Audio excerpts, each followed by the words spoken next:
جوابات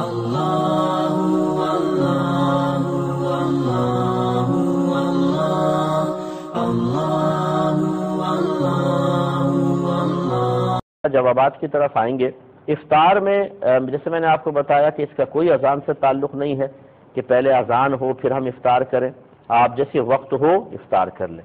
لیکن اس میں ایک خلاف سنت کام اکثر لوگ کر رہے ہوتے ہیں، وہ میں نشاندہی اکثر کر دیا کرتا ہوں، اور بھی علماء کرتے ہیں، اس پہ توجہ رکھیے گا کہ افطار میں سنت یہ ہے کہ پہلے آپ روزہ کھولیں، اس کے بعد دعا پڑھیں۔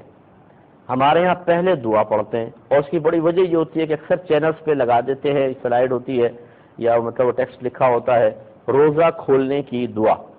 یہ روزہ کھولنے کی دعا نہیں ہے، یہ لکھنا چاہیے روزہ کھولنے کے بعد کی دعا، کیونکہ ہمارے نبی کریم صلی اللہ علیہ وسلم کی سنت کریمہ یہی تھی کہ پہلے آپ افطار فرماتے تھے، اس کے بعد وہ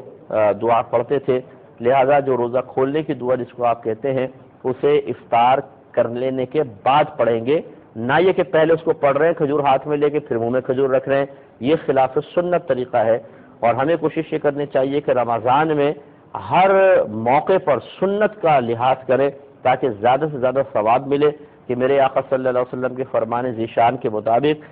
رمضان میں نفل کا ثواب فرض کے برابر ہو جاتا ہے، اور ایک فرض کا ثواب 70 فرائض کے برابر ہے۔ تو گویا کہ اگر آپ ایک سنت پوری کریں گے تو سنت بھی شرعی اصطلاح میں نفل ہی ہوتی ہے، تو اس پہ فرض کا آپ کو ثواب ملے گا۔ تو 30 روزوں میں 30 فرض پورے کرنے کا ثواب گویا کہ ہمیں مل رہا ہے، لیکن ہم تھوڑی سی اپنی غفلت کی وجہ سے اور عرف عام میں پھیلی ہوئی ایک بہت بڑی غلطی کی وجہ سے اس سنت کے ثواب سے محروم ہو جاتے ہیں۔